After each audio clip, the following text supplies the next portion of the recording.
Imagine waking up tomorrow and there's $1,000 in your bank account, no strings attached. And next month, another $1,000 every single month for the rest of your life. Now imagine that everyone you know, your friends, coworkers, baristas, billionaires, also gets that same check. It's called Universal Basic Income, or UBI for short. And while it might sound like science fiction, it's an idea gaining traction in think tanks, boardrooms, and even presidential campaigns. So, what if we actually did it? What would happen to jobs, inflation, poverty, and even happiness? Would it be a step toward a fairer future, or the start of economic chaos? Let's break it down. Hey everyone, welcome to The Mechanics of Money, where we make sense of the most intriguing money questions. In this episode of The Mechanics of Money, we'll explore what would really happen if everyone had a universal basic income. Would we stop working? Would prices skyrocket? And is this the solution to a world where AI is doing more and more of the jobs we used to? Let's start at the root. What is universal basic income? UBI is exactly what it sounds like. A guaranteed cash payment, same amount to everyone, paid regularly by the government. No conditions, no means testing, no work requirements. It's universal. It's basic, and it's income. Think of it like Social Security, but for everyone.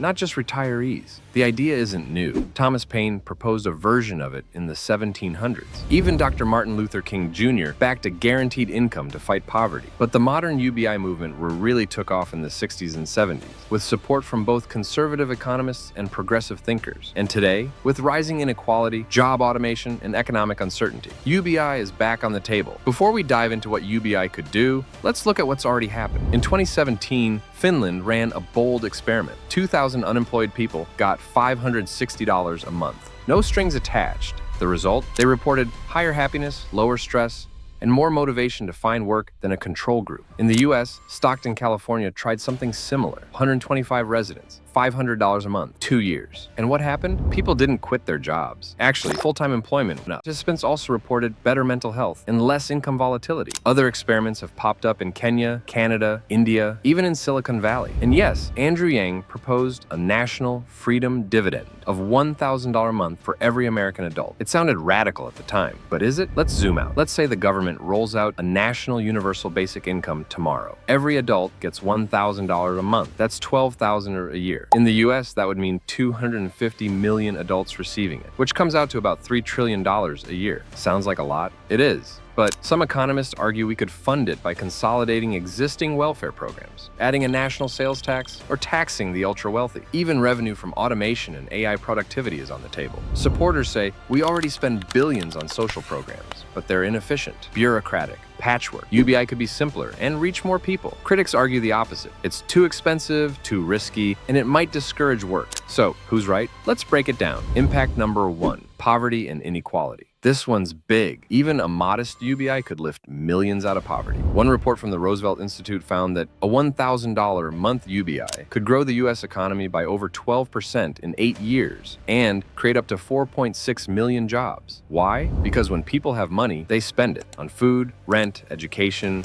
healthcare. That spending fuels demand, and demand creates jobs. UBI also raises the income floor. It doesn't make you rich, but it gives you security. That could be transformative, especially for the 60% of Americans living paycheck to paycheck. Impact number 2, work and motivation. One of the biggest fears around UBI is this. If people get free money, will they stop working? Turns out, not really. In pilot after pilot, from Canada to Kenya, people didn't quit their jobs. Some actually worked more. Why? Because UBI gives people breathing room, a cushion to take risks, switch jobs, or go back to school. It also removes the poverty trap in traditional welfare, where earning more can mean losing your benefits. With UBI, you keep your check, no matter what. There were some work reductions among new moms and students. But ask yourself, is that a bad thing, or is that kind of the point? Imagine you're a single parent, juggling 2 jobs just to survive. With UBI, you can drop a shift and actually be there for your kids. Or maybe you're stuck in a toxic job, afraid to quit. UBI gives you options. Freedom. Freedom to say no to exploitation. Freedom to say yes to opportunity. This isn't about laziness, it's about dignity. Impact number 3,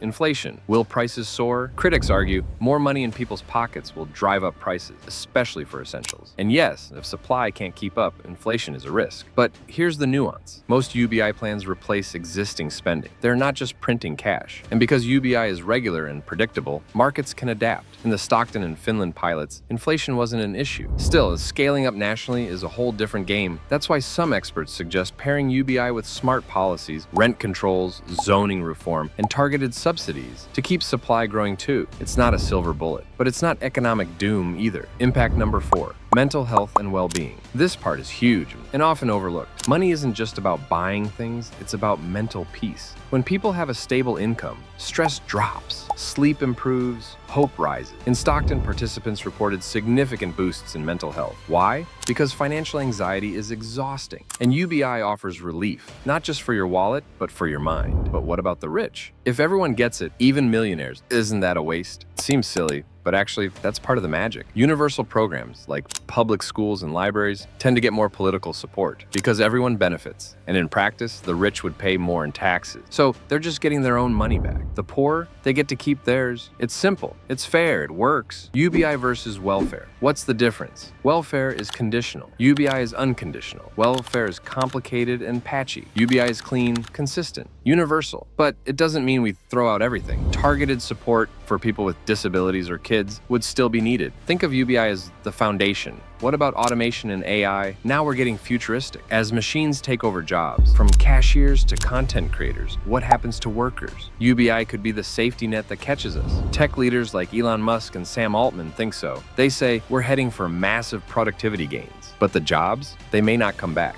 UBI could redistribute that wealth. So we all benefit from the rise of AI. Others disagree. They say tech will create new jobs, and UBI might make us too comfortable with losing the old ones. The truth? We don't know yet. But one thing's clear, the job market is changing fast, and UBI is one of the few ideas big enough to keep up. UBI isn't perfect, it's expensive, politically divisive, and might not work everywhere. Some fear it could erode work ethic or even purpose. Others worry about fraud, waste, or political manipulation. These are real concerns, but they don't mean we stop exploring. UBI doesn't have to be all or nothing. Some countries are testing child benefits or basic incomes just for seniors. Others are trying negative income taxes, a guaranteed floor that phases out as you earn more. It's flexible, adaptable. We can design it to fit our society. Is UBI the future? So, what happens if everyone gets a universal basic income? Poverty drops, stress falls, people might work less, but also work better. Innovation could rise, inequality could fall. It's not a silver bullet, but it is a tool,